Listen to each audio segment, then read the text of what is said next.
Hello, dear students. Our today's topic is the very first lesson of our textbook, Footprints Without Feet. It's written by H.G. Wells.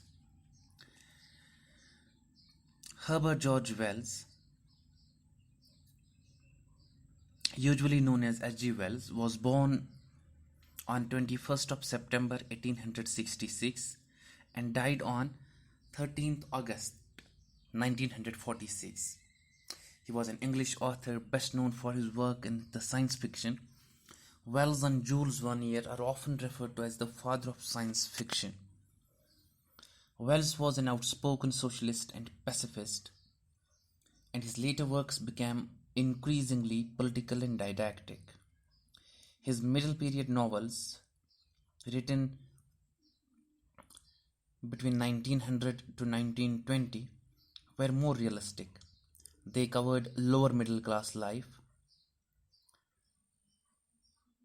the history of Mr. Polly, and the New Woman, and the Suffragettes, and Veronica are some of his famous books. He was a prolific writer in many genres, including contemporary novels, history, social commentary. The Time Machine is a book written by H.G. Wells and is considered as an important work in science fiction. Wells' family lived in financial crunch. The family in a state sought to place their boys as apprentices to various occupations from 1880 to 1883. Wells had an unhappy apprenticeship as a draper at the South Sea Drapery Emporium, Hydes. His experiences were later used as inspiration for his novels, The Wheels of Chance and Kipps, which describe the life of a draper's apprentice as well as being critiques of the world's distribution of wealth. प्यारे बच्चों, footprints without feet हमारे इस lesson का नाम है, जो कि हम पार्ट्स में पढ़ेंगे, क्योंकि एक ही क्लास में इसको समेटना, इसके साथ थोड़ी नाइंसाफ़ी होगी. हम इसको पार्ट्स में बांटेंगे, पार्ट 1, पार्ट 2, पार्ट 3 वगैरह, जहाँ तक हमारा लास्ट इसका आ जाएगा. और राइटर जिन्होंने इस कहानी को लिखा है उनका नाम है H.G. वेल्स. पूरा नाम हर्बर्ट जॉर्ज वेल्स है. 1866 में उनका जन्म हुआ था और 1946 में इंतकाल कर गए. और साइंस फिक्शन के हवाले से उन्हें काफ़ी पजीराई हासिल है, यानी कि उन्होंने वो फिक्शन लिखा है जिसका ताल्लुक साइंसी इजादात से हैं, साइंसी इन्वेंशन से हैं. इस तरह के फिक्शन को हम साइंस फिक्शन कहते हैं. और वो एक सोशलिस्ट थे और पैसिफिस्ट थे. समाज के लिए काम करने वाले एक कारकुन थे, बहुत अच्छे. और एक नॉन वायलेंट उनका एटीट्यूड रहा है. और उनकी जो किताबें हैं उनका ताल्लुक सियासत से भी है.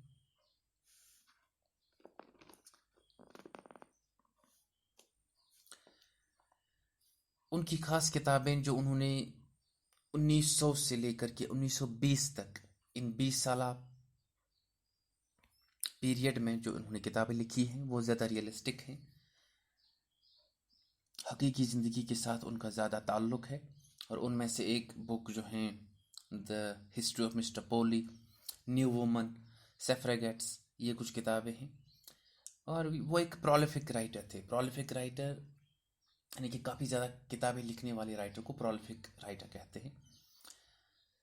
उन्होंने बहुत सारी चीज़ों को लिखा है. मिसाल के तौर पर कंटेम्प्रेरी नॉवेल्स, उन्होंने हिस्टोरिकल नॉवेल्स लिखे हैं. उन्होंने वो सोशल कमेंट्री जिन किताबों में शामिल है उनकी नॉवेल्स में, उन्होंने वो नॉवेल्स भी लिखी हैं जिनमें समाज से मुतल्लिक चीज़ों को जिक्र किया है. और उनकी एक किताब है द टाइम मशीन, जिस किताब का नाम है साइंस फिक्शन के शोबे में इस किताब को बहुत ज़्यादा इम्पोर्टेंस हासिल है और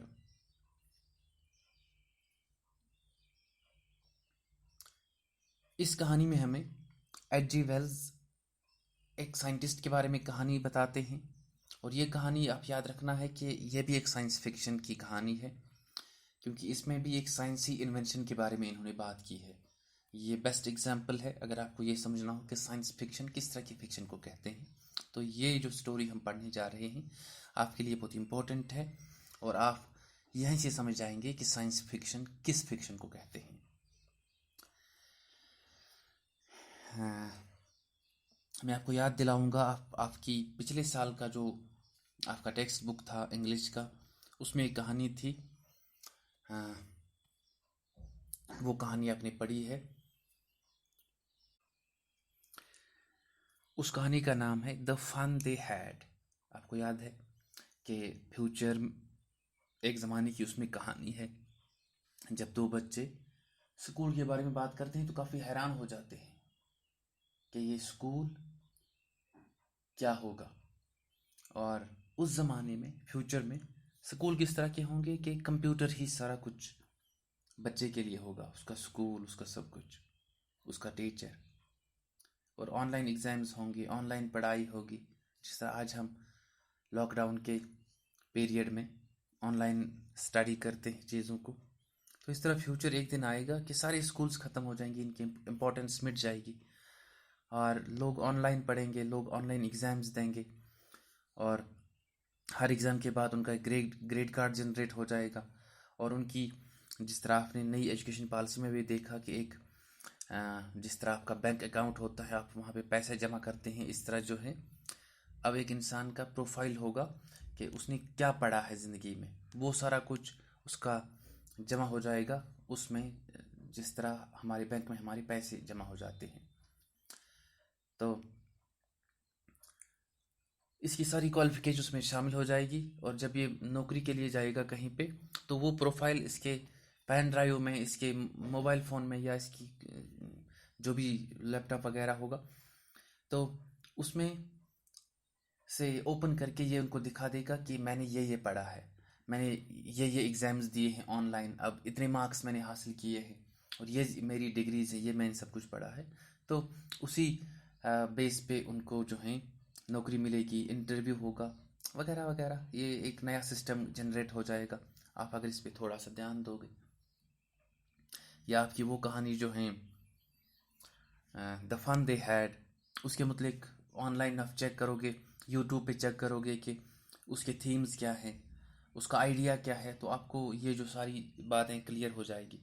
और इसी तरह ये भी एक कहानी है जो हम पढ़ने जा रहे हैं, फुटप्रिंट्स विदाउट फीट।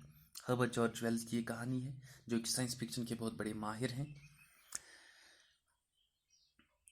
तो हम शुरू करते हैं कहानी को। The two boys started in surprise at the fresh muddy imprints of a pair of bare feet. What was a barefooted man doing on the steps of a house in the middle of London, and where was the man? London में दो लड़के काफ़ी ज़्यादा हैरान हो गए थे जब उन्होंने fresh muddy imprints of a pair of bare feet देखा। मैं समझाने की कोशिश करूँगा। फ्रेश मडी इम्प्रिंट्स, ताज़ा कीचड़ वाले पाँवों के निशान। जब इंसान कीचड़ में से चलता है और कीचड़ से बाहर आने के बाद जब किसी सड़क पे या किसी और चीज़ पे पाँव रखता है तो वो निशान पड़ते हैं कीचड़ वाले, किस पे, उस चीज़ पे जिस पे आपका पाँव पड़ जाता है। और इसी तरह जो है फ्रेश मडी इम्प्रिंट्स, फ्रेश इस कीचड़ वाले पाँव के निशान पड़े थे। पैर यहाँ पे हैं यानी कि दो पाँव, एक इंसान के दो पाँव होते हैं, उसको पैर कहते हैं।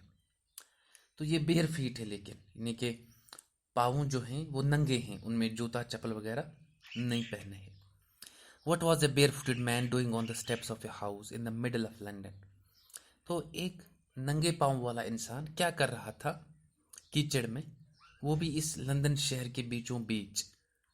And where was the man, अब कहाँ था वो, अगर कोई था अब कहाँ है। As they gazed a remarkable sight met their eyes. Gaze गौर करने से, जब हम किसी चीज़ की तरफ गौर से देखते हैं तो गेज कहते हैं, ठीक। तो जब उन्होंने गौर से देखा, remarkable sight met their eyes, एक याद रखने लायक चीज़ इनकी आंखों के सामने गुजरी। A fresh footmark appeared from nowhere, इन्होंने अपनी आंखों के सामने एक नए पाँवों का, कीचड़ वाले पाँवों का निशान पड़ते देखा। पाँव इनको दिखाई नहीं दिया, लेकिन वो निशान इन्होंने पड़ते देखा अपनी आंखों से, जो वहां पे अभी अभी इनकी आंखों के सामने पड़ गया। फॉर द फुटप्रिंट्स फॉलोड, उसके बाद एक और कीचड़ वाले निशान जो हैं वो पड़ते गए और ये देखते गए, वन आफ्टर अनदर, एक के बाद दूसरा पड़ता था। Descending the steps and progressing down the street, तो इस टाइम, जिस टाइम ये निशान पड़ रहे थे, सीढ़ियाँ नीचे आते हुए पड़ रहे थे।